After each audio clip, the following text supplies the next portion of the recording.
आप सबको मेरा सलाम, आदाब। आज हम आप सबके सामने एक ड्रामा लेकर आए हैं जिसका मौजू है अंग्रेजी का भूत। उम्मीद करते हैं आपको पसंद आएगा। अरे अरे तालियां तो बजाएं। पहला सीन कुछ इस तरह से है। सलमा कढ़ाई कर रही होती है, तभी परवीन की एंट्री होती है।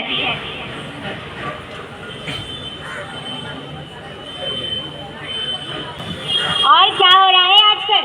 कुछ नहीं बहन, बैठी भी तो चित्रकारी कर रही हूँ। 2 दिन से कहीं दिखाई नहीं थी। ना तो तुम सुल्ताना बाजी के यहाँ शादी कराई और ना ही पीर साहब के दरगाह पर।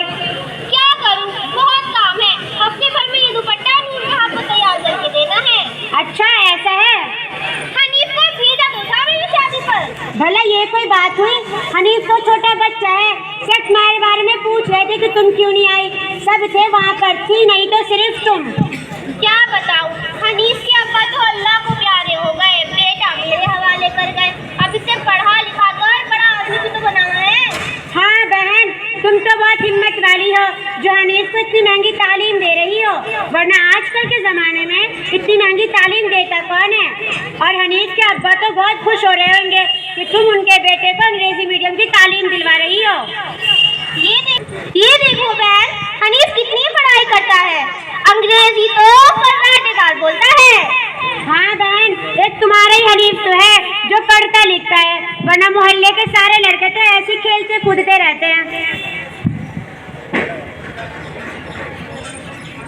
दूसरे सीन का आगाज होते हुए हनीफ की entry.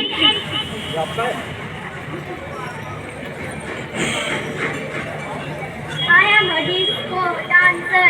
I am a disco dancer. I am a disco dancer. Good morning Parveen, कैसे हैं आप? Doing anything? बेटा ना सलाम ना दुआ, सीधा गुड मॉर्निंग। अरे ऐसा नहीं है। आलो को एक अंग्रेजी में सॉन्ग तो सुनाओ। मदर, मैंने आपको so many टाइम कहा है कि मुझे सॉन्ग बोला करो।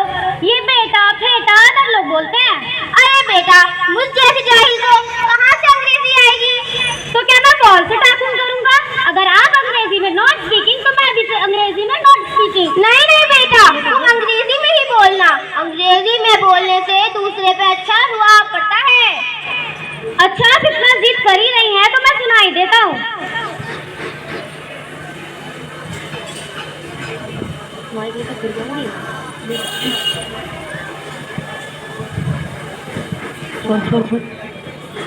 Twinkle, twinkle, little star, how I wonder what you are.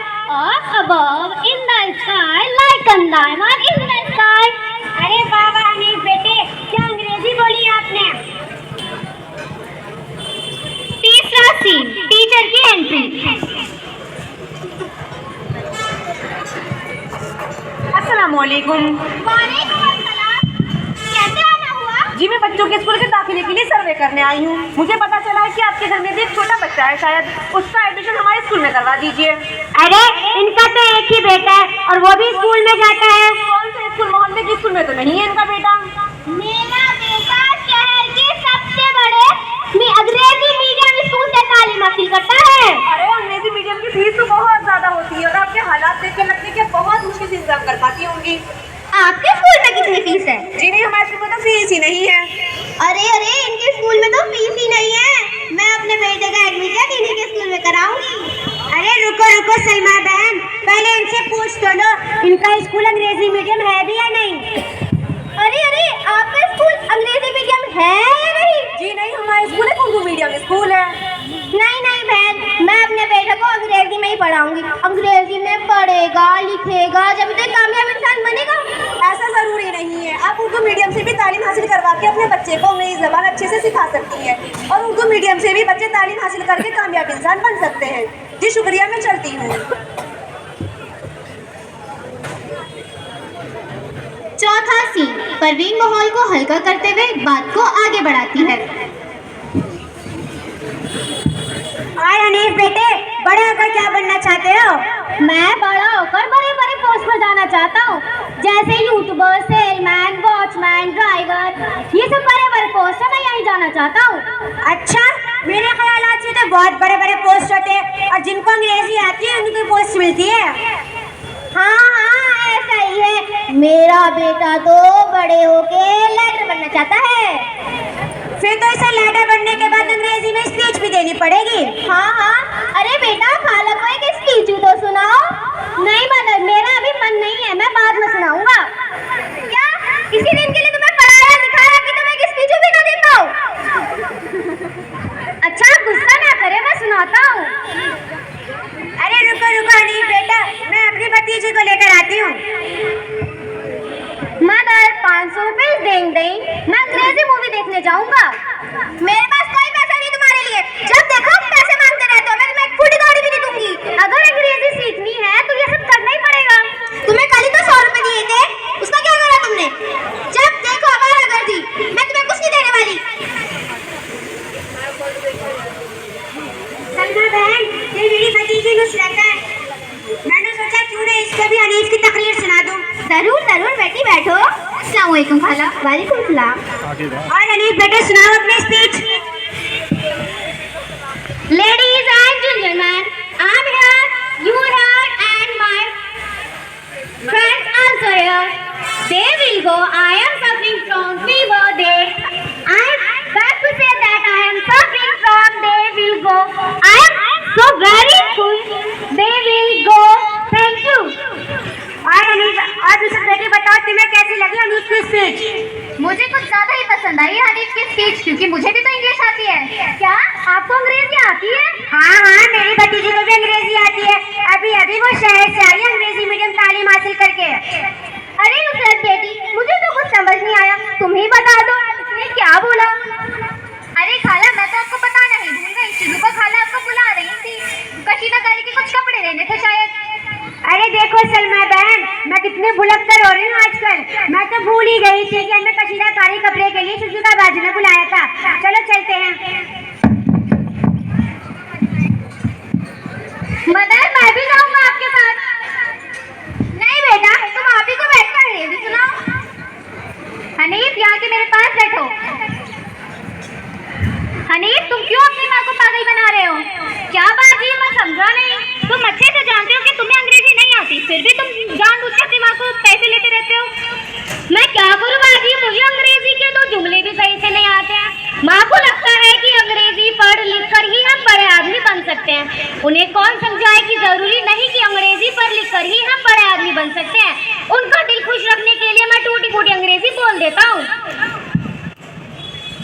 क्या तुम्हें अंग्रेजी नहीं आती? तुम मुझे इतने टाइम से उल्लू बना रहे थे। मेरे ही सर पे अंग्रेजी का भूत सवार था, जो सारी जिंदगी की जमा पूंजी तुम पर लगा दी। तुमने मेरे साथ ये किया किया।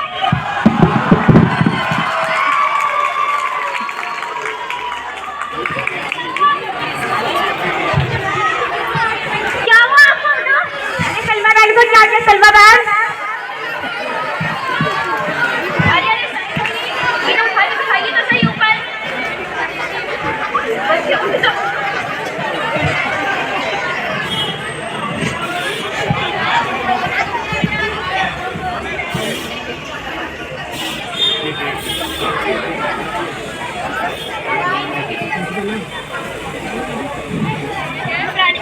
घबराने की कोई बात नहीं है, अब ये बिल्कुल ठीक है। इन्हें आधे घंटे बाद दवाई दे दीजिएगा। वैसे इन्हें हुआ क्या था? अरे बेटी, तुमने बताया नहीं ना हुआ क्या था? अरे खाला, क्या बताऊं, इसको हनीफ की कोई सच्चाई पता चल गई थी कि हनीफ को अंग्रेजी नहीं आती। क्या? हाय अल्लाह रहम करे हनीफ, तुम्हें अंग्रेजी नहीं आती? तुम झूठ बोल रहे थे, तुमसे बेवकूफ बना रहे थे। अरे तुम तो शमा हो ना? तुम तो हमारे पड़ोस में रहती थी। जी हाँ, आपने बिल्कुल सही पहचाना, मैं शमा हूँ और आपके पड़ोस में ही रहती थी। अरे तुमने तो उर्दू मीडियम से तालीम हासिल करी थी, तो तुम डॉक्टर कैसे बन गई? जी हाँ, मैंने उर्दू मीडियम से तालीम हासिल की थी, और जरूरी नहीं है कि इंग्लिश मीडियम से ही पढ़ के इंसान डॉक्टर बन सकता है। उर्दू मीडियम से ही पढ़ के इंसान डॉक्टर बन सकता है। अरे नुसरत बेटी, इन्हें पानी को तो पूछो। नुसरत बेटी, जरा पानी लेकर आना। आप बैठिए जरा। जी नहीं, मुझे तो कांच गिलास में पानी चाहिए। अरे ये भला ये क्या बात हुई? पानी स्टील के गिलास में हो या कांच के गिलास में, पानी तो पानी है। जी हाँ, आपने बिल्कुल सही कहा। जैसे गिलास के बदलने से पानी पर कोई असर नहीं पड़ता, वैसे ही मीडियम के बदलने से तालीम पर कोई असर नहीं पड़ता। बेटी, तुम बिल्कुल ठीक कह रही हो।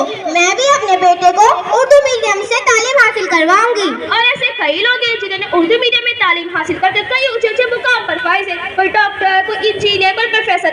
अब हमें ही देख लीजिए, मैं डॉक्टर, मेरी अम्मी टीचर, मेरा को प्रोफेसर, ये सब उर्दू मीडियम में तालीम हासिल करने का ही नतीजा है। तालीम जबान से नहीं, मेहनत और लगन से हासिल की जाती है।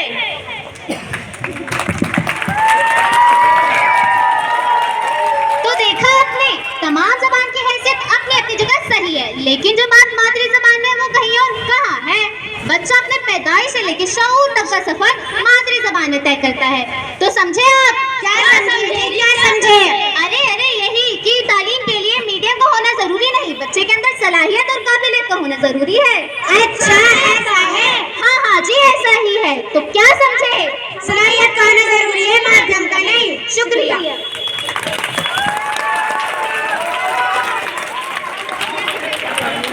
प्यारे बच्चों, जिस अंदाज में, जिस खूबसूरती से ये ड्रामा पेश किया गया है, उस हिसाब से ये ताली बहुत कम थी। एक दफा और जोरदार ताली